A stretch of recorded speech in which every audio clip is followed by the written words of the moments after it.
During all this time, what do you think has caused the biggest change in culture? Because you've had a window into society in a way where you're examining problems and you're examining relationships and lives. It's clearly technology. It's clearly the internet. It's good and bad. What's the good?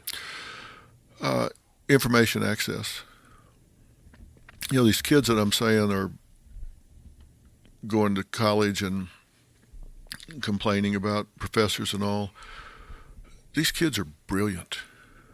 These kids, these college kids today, and a lot of them follow me on the internet. And I've, got billions and billions of views on the internet, and so I interact with those kids a lot. They're smart. They're not lazy. They're smart.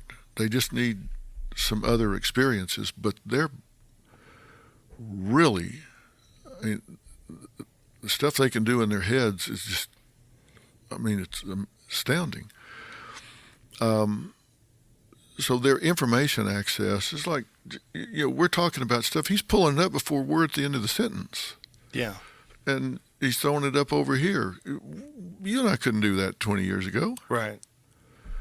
And we're not even at the end of the sentence, and he's got an article up and graphs and everything like that. It's amazing. Their ability to go down the rabbit hole and find stuff and put it in context in a meaningful way is, we used to have to go to the library. And for some of you young people listening, that's a big building with books in it. They don't have to do that. And so that's a game changer. There's more power in this laptop than they had for the moonshot. Yeah, a lot more. Yeah. Which is giant rooms of computers back then. But can you imagine doing a moonshot with this? The power we have in our hands is astounding. You can be anywhere and punch in an address, and it tells you where to go and where the traffic is. Go left. This chip transmits an internet's worth of data every second. Holy shit.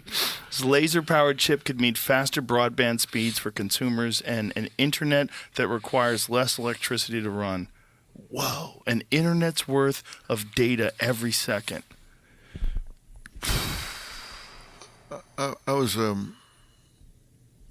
at dinner with these friends in Dallas last night, Jamie Ribman and his wife Darcy, and he was telling me that, was it Moore's law, that everything compresses and doubles up and everything. And he was talking recently about how long it would take to fill up Lake Michigan if it was empty. If you started with like a half an ounce of water or something like that, and how long do you think it would be? And I said, oh, hell, never. And the answer was like 85 years. And so that's like take a cup and then take 2 cups, then 2 to 4, 4 to 8. Yeah, and it goes on. It was like at 10 years, it would like be damp a little maybe, and at like 40 years, there'd be some puddles. And at 60 years, there would be like 4 feet of water. And at 70 years, it would be, and all of the gain is in the last 5 years. And then it would be full. And that's what's happening right now. We have so much information that it's doubling up so fast. God only knows when your daughter and Jay's daughter are 21, what in the world's going to be going on? Because if you take everything we know now and double it up 4 times between now and then, we won't even recognize the world. Right.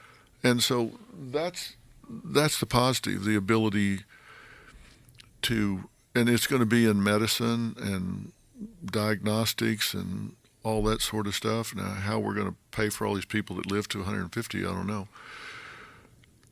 But that's the positive, and the negative is what we've talked about, bullied to death, and the predators on the internet and the scams and all that kind of stuff. Predators used to be the guy in the raincoat standing by the schoolyard. Hey, little kid, you want some candy? Now they're in the chat rooms. I don't even know if they call them those anymore. They're wherever the kids go, and they've learned their patterns, and they know what their favorite songs are, what their favorite interests are, what their jargon is, and they can mimic a 14-year-old just as well as anything, and they prey upon them. It's just that's the downside, and the fact that they post pictures and stuff that are there forever, and you tell them and tell them and tell them, and they still,